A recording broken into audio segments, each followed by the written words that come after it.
China is for China. China is not for Africa. How can an African be a foreigner in an African country?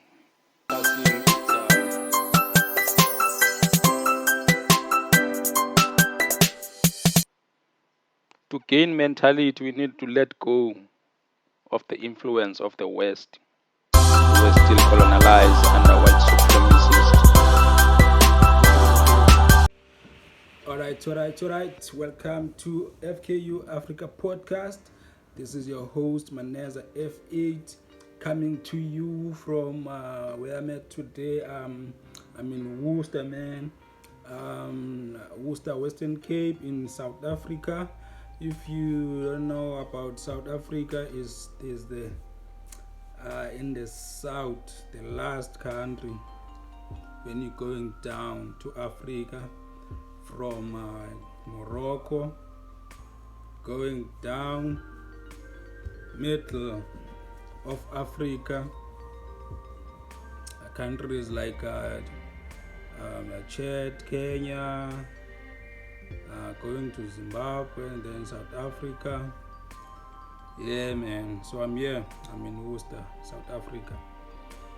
Today I'm recording for tomorrow. Today is the 6th, Friday, 6th of November. It's November. It's actually my month. It's my month. I was born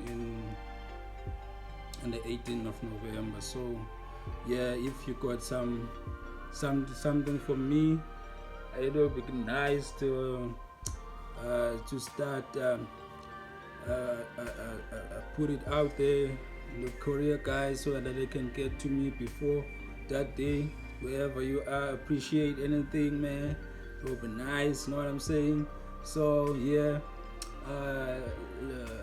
we need to get to the topic of today. Today we're gonna be talking about are Africans weak? Are Africans cowards? Are we cowards? Are we weak? Now we're gonna unpack that. Of course, this topic I was actually speaking to my friend about it in the course of this week. We tried to break it down on how is this happening? How is that happening? How is that happening? But there are so many Africans. You know that Africans are the majority in this world. We are the biggest nation as Africans. We are all over this world. But yet we are the minorities. We accept that. They refer to us as the minority. We all chasing equality. That's a sign of weakness. How are you chasing equality while you are the majority? Why are you chasing equality while you were the first continent? You were the first sign of humanity. The first humanity is believed that it was started here in Africa and then it spread all around the world. But now today you are the minority. You are chasing after the equality. As Africans, that's a sign of weakness. We are weak. Like for example, how did a few ships, maybe 2 or 3 ships with I would say not even 200 people, can manage to get into the country and penetrate the country and take over that country? Because this is how this slavery thing started. This is how this slavery started, man. Few guys came in and make nice and started to take over piece by piece of the land, started to come and say, let me show you how to do this. This is how you can do that. If you can give me this piece of land, I will show you how to do this and do that. Then we can share. This is how it started. This is how weak we were as Africans. We allowed these things to happen. A few ships come in to attack while we are on the land. You allow the ships to come in. And during that time, when they're already in the land, the white people, when they were already in the land, already established themselves, took over, colonized, and we managed to let them take some of our brothers and sisters and mothers and go and take them to the places like America, Europe, Arabic countries to enslave them. And some of the people who were involved in those slave trades are Africans. The way we are so weak, our weakness comes from the lack of unity. We are so divided that everyone can see through it. Can see through it that these guys, they are so divided. And they make use of that advantage. They make use of that. They still do, even up to today. They still do. Because we are so weak as Africans. Our mind is not as strong as it should be. At least not a majority of us. The majority of Africans, they are very weak. They got the weakest mind ever. They rather see you down as another African. They rather see you down than help you up and protect you among all these other races. We've seen that happening in the workplaces that we worked at. I've worked in so many different workplaces. I'm talking farms, I'm talking garage, I'm talking retail, I'm talking prison, I'm talking, I've worked construction, I've worked all over.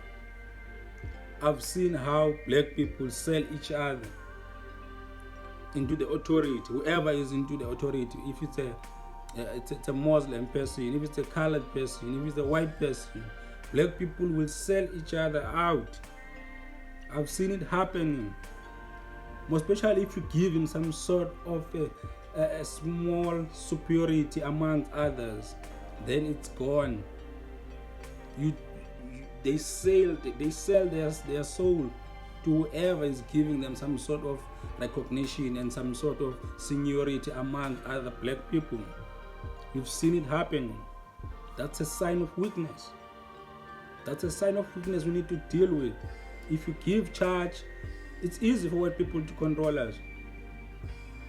They give one of us, they take a few of us who seem like they are speaking too much and they are outspoken and they got sign of leadership. They took two of them, and make them in charge. Then we will never say anything again. Those people, they will put us down like nobody's business. It's happening. We all know it's happening. But what can we do? What can we do? We need to do something as Africans. Man, I don't know how we do not notice these kind of things. That we are so weak that China has come to Africa and is making mockery of us. They are all over Africa. They are doing as they wish to Africa. They came here in some sort of a business arrangements, loans, aid, building this and that, building that there, airports and stuff in Djibouti, industrial areas in Kenya, railway lines in Nigeria, soccer stadiums in some other countries, in Zambia and all these countries. Now they are flooding their people here in Africa, man. Now it's like they are in charge. They dictate on how many of African countries' resources should be directed to, because they've given powers. You go and watch, I think it's episode 6 of FKU Africa podcast, where I'm talking about the relationship between Africa as a whole and China. It explains widely on how it started and how it has impacted the number of people who are deep in poverty, how it is impacted the flooding of people from China who are all over in Africa. We got Chinatown everywhere in the big cities in Africa, but you will never see that happening in China, in places like Beijing, Guangzhou, Wuhan, Yeping, all these provinces there. You will never see an African town. See an African town in America, an African town in Germany, where all people who are immigrants of Africa who's got their well established town or shopping center that is well established, like Chinese do here in Africa. It's the sign of cowardness. And another thing is how we let the West explore our resources.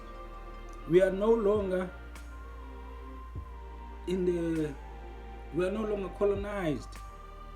We are claiming to be liberated. We are claiming to be independent, but our resources are being looted out of Africa on a daily basis. That's a sign of cowardness from us as Africans. What are we doing about those things? What should we do about those kind of things? Those are the things that us as Africans need to take into considerations, because 100% of gold is mined here in Africa, 100% of platinum, diamonds, coal, some oil is being mined here in Africa and is being shipped to the West with nothing to gain out of that. Those resources, they are in our own land. Our leaders, they sold our land to those big companies from those countries like England, Canada, America, Germany, France, Italy, all this Spain, all these countries. Our people are selling the land. They've sold the land way ago.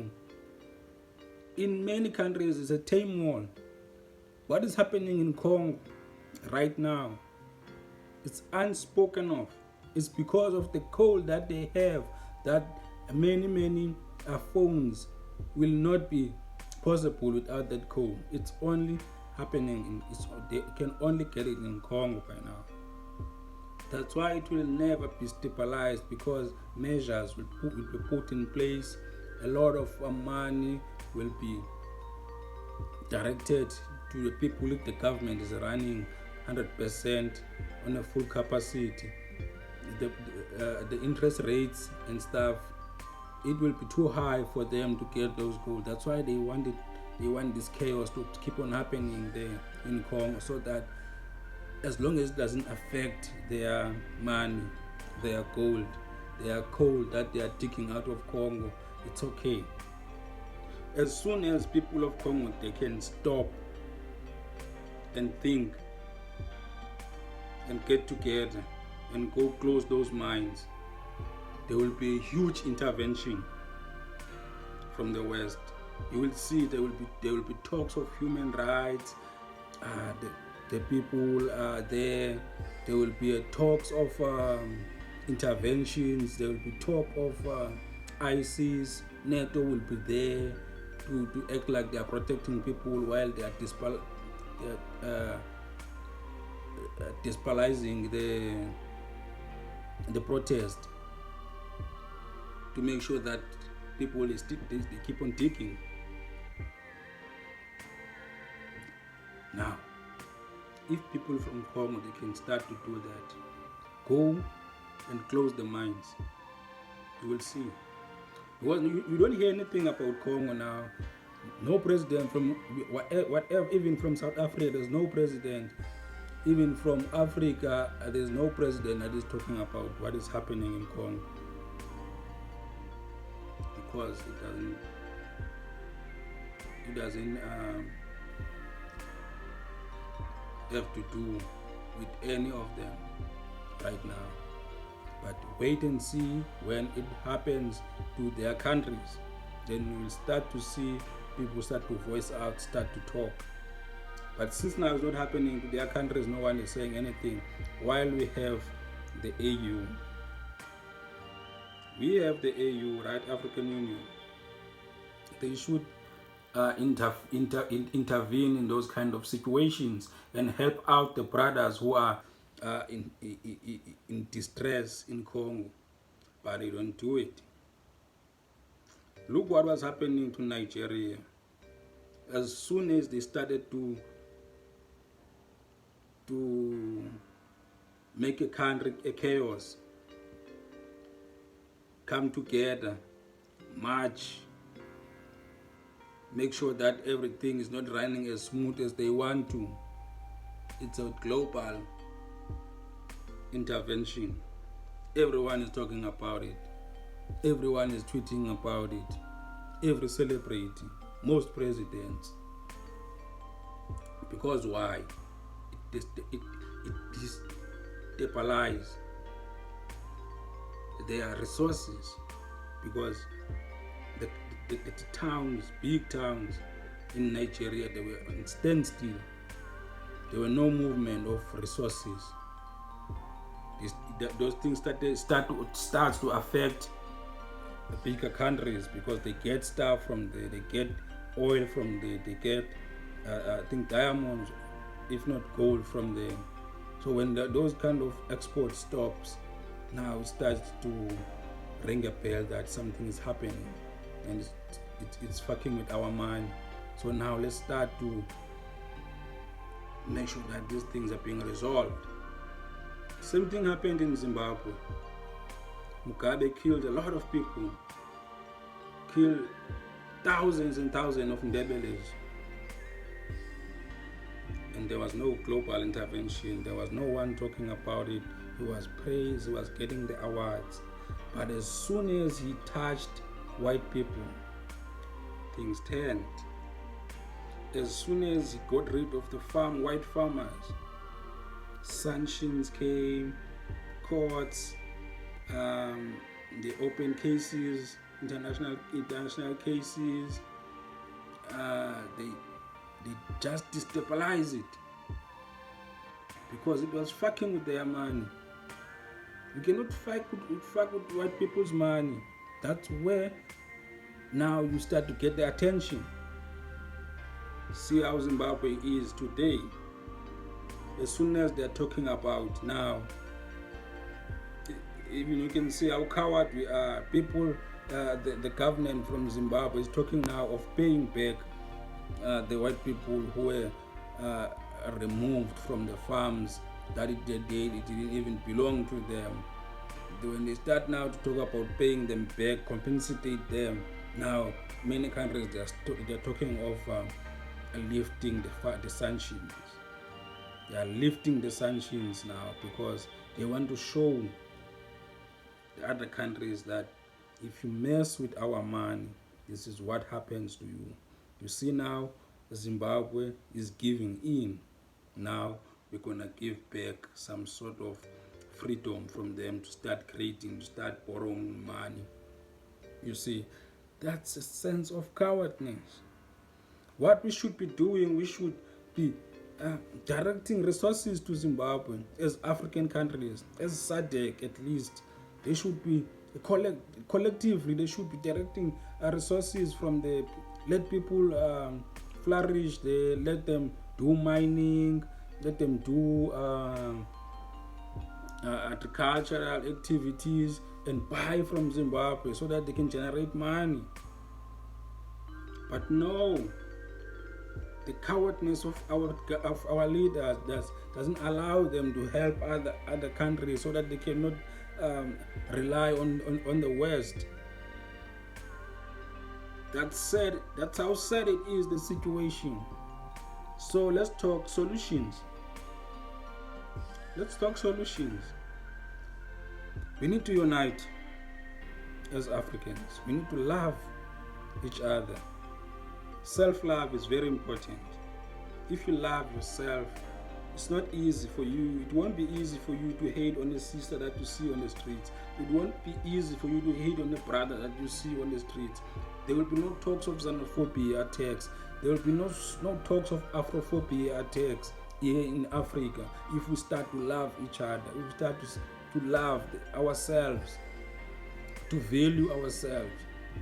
Because we see each other as targets now in our days. If you see a black person, you see someone that might rob you or someone that you might benefit from.